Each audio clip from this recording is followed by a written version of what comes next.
I'm sorry, you have exceeded your time, ji. Thank you very much. The last speaker for this discussion on national integration, Sayyid Adnan Kakakhail Sahib, seat number 93, Jamiatul Ulum Islamia, Banori Town, Karachi se ताल्लुक है इनका. Jamia उलूमुल Islamia Binori town Karachi. मेरे साथियों ने कल भी इस मौजू के ऊपर बहुत अच्छी बातें की. आज कोशिश करूंगा उन्हीं बातों की रोशनी में इसको बिल्कुल मुख्तसर अंदाज में पेश करूं. इसमें दो राय नहीं है कि हमारा सबसे बड़ा बहरान नजरियाती यकजहती, फिक्री वहदत और इत्तेहाद व इत्तेफाक से महरूमी है. मगर सोचने की बात यह है कि ये महरूमी 58 साल गुजरने के बावजूद अभी तक क्यों है. उसकी वजह यह है कि वो जो बुनियादी प्लेटफॉर्म दिया गया था कि पाकिस्तान का मतलब क्या, ला इलाहा इल्लल्लाह, उस पर कंफ्यूजन्स पैदा कर दी गई. एक सोचे समझे मंसूबे के तहत अभी तक पूछा जा रहा है कि पाकिस्तान क्यों बनाया गया था, कायद का विजन क्या था. क्या ये चीजें बहुत क्लियर नहीं है? और क्या इस सवाल का जवाब मैं या आप दे सकते हैं या वो नस्ल दे सकती है जिसने तख्लीक पाकिस्तान के खाके में अपने खून से रंग भरा था. ये उनकी रूहों के साथ मजाक है. ये उनकी रूहों के साथ मजाक है. ये उनकी कुर्बानियों का मजाक है कि जी आप तो कट मरे, हमें समझ ही ना आया कि आपका मसला क्या था. हमारा दूसरा बड़ा मसला अमन व अमान की दिगरगू सूरत हाल है. और बदकिस्मती से इसको बाज़ औक़ात कहा जाता है कि इस्लाम जिम्मेदार है. हालांकि कुरान का मुताला बताता है कि सबसे ज्यादा इस्लाम अमन व अमान के ऊपर जोर देता है. इब्राहीम अलैहिस्सलाम की दुआ तो जरा देखिए. मईशत की बात बाद में करते हैं, इकोनॉमी की बात बाद में करते हैं, पहले अमन की बात करते हैं. फरमाते हैं रब्बि जअल हाज़ल बलद आमिना, इलाही मेरी इस बस्ती को अमन का गहवारा बना दे. फिर फरमाते हैं वर्ज़ुक़ अहलहू मिनस समरात, इसमें रहने वालों को इनकी मईशत भी ठीक कर दीजिए. और अल्लाह ताला भी जब अपने इनामात गिनवाते हैं तो फरमाते हैं इब्राहीम अलैहिस्सलाम को कि वइज़ जअलनल बैत मसाबतन लिन्नासि व अमना, हमने आपको एक ऐसी जगह बसाया जिसको बार बार आने की जगह और अमन का गहवारा बनाया. ये तो बात बिल्कुल वाज़ेह है. मसला ये है हमारा अमन व अमान तबाह क्यों हुआ, हमारा नौजवान किस तरह दहशतगर्दों का आला बना, और हम रोज बरोज लाकानूनियत की दलदल में क्यों धंसे जा रहे हैं. जनाब सदर, नोट करने की बात है कि ये सबक उसको किसी मजहब ने नहीं सिखाया, ये सबक उसको किसी दीन ने नहीं बताया. ये तबकाती तफरीक, इस्तेहसाली निज़ाम, टैलेंट की बेकदरी, तालीमी ढांचे का खोखलापन, बे इंतहा करप्शन और इख्तियारात के नाजायज इस्तेमाल वो खौफनाक मसाइल हैं जो नौजवान को इस तरफ लेकर गए हैं. आप ये मसाइल हल कर दीजिए, आप ये मसाइल हल कर दीजिए, फिर देखिए ये नौजवान दहशतगर्द है या अमन पसंद है. हमारा तीसरा सबसे बड़ा मसला जो इस वक्त बहुत अहमियत का हामिल है, जमहूरी रिवायात का फुकदान है. हम अभी तक हकीकी जमहूरी कल्चर और अवामी मैंडेट के एहतराम के माहौल को पैदा करने में नाकाम रहे हैं. टूटती बनती असम्बलियों, इंतखाबी धांधलियों और जनाब सदर अहम कौमी मसाइल में पार्लियामेंट को बाईपास करने की रिवायात ने अवाम का एतमाद मौजूदा पॉलिटिकल सिस्टम से उठा दिया है. इसके लिए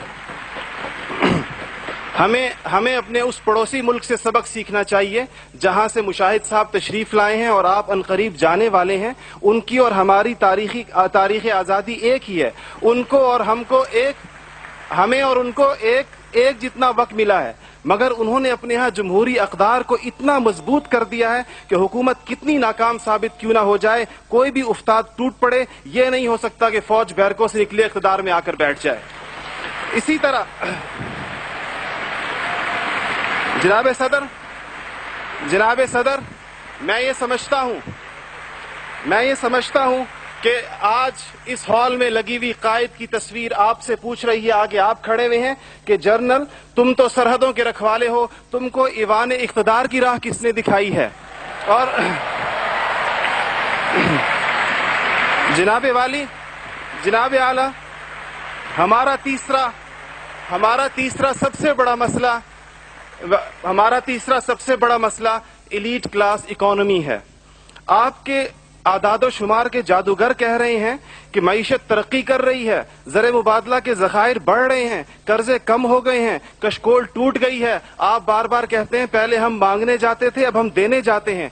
और अवाम हैरान है कि खुदाया क्या माजरा है. मईशत तरक्की कर रही है, गरीब का चूल्हा बुझ रहा है, ज़र मुबादला के ज़खायर बढ़ रहे हैं, पेट्रोल की कीमतें आसमान से बातें कर रही हैं, रुपए की روپے کی قیمت ڈی ویلیو ہوتے ہوتے کہاں آ کھڑی ہوئی ہے. اور اس کے بعد ایک اور بات جناب صدر, آپ نے کہا کہ بسنت منانے سے کچھ نہیں ہوتا. اسلام تفریح سے ہرگز منع نہیں کرتا, بلکہ صحت مند تفریح کی حوصلہ افزائی کرتا ہے, مگر خدارا محروموں لاچاروں کی آرزوؤں کے مزار پر دھما چوکڑی نہ مچائی جائے. دیکھیں اسلام یہ کہتا ہے اگر ایک گھر کے اندر ایک عجیب تاثر ہے, ٹھیک ہے لوگ انفرادی طور پہ پتنگ اڑائیں, کوئی اس کو حرام نہیں کہتا, مگر جب ایک غریب دیکھتا ہے کہ میرے پیٹ میں روٹی نہیں, میرا صدر پتنگ بازی کر رہا ہے, تو وہ یوں سمجھتا ہے کہ ہمارے درمیان کوئی گیپ ہے. آپ بالکل وہ سمجھتا ہے, غریب کہتا ہے کہ میں, غریب دیکھتا ہے, غریب آپ کو اس کے احساسات کا بالکل اس طرح لگتا ہے ایک گھر کے اندر میت پڑی ہو اور آپ دوسرے گھر کے اندر ڈرم بجائیں کہ میں تو آزاد ہوں, غم تو تمہارا ہے میرا نہیں ہے. تو اس کو کوئی بھی اس کی اجازت نہیں دے گا, کوئی بھی مذہب کہے گا کہ نہیں, اس کا احساس کیجئے, اس کے اشک شوئی کریں, اس کو سینے سے لگائیے. اس کے علاوہ جناب صدر ایک بہت اہم بات جو ہم محسوس کرتے ہیں کہ بعض مسائل آپ کے لہجے کی کرختی کی وجہ سے خراب ہوتے ہیں.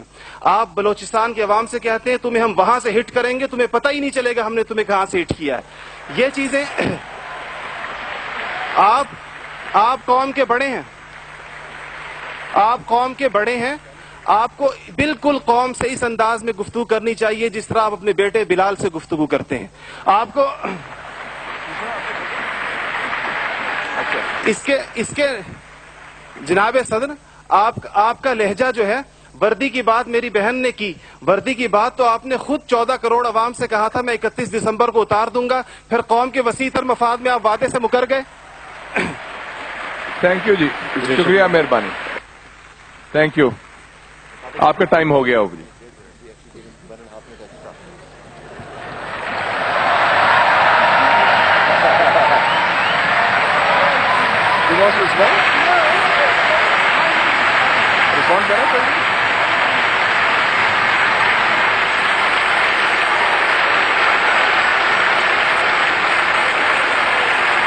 Okay.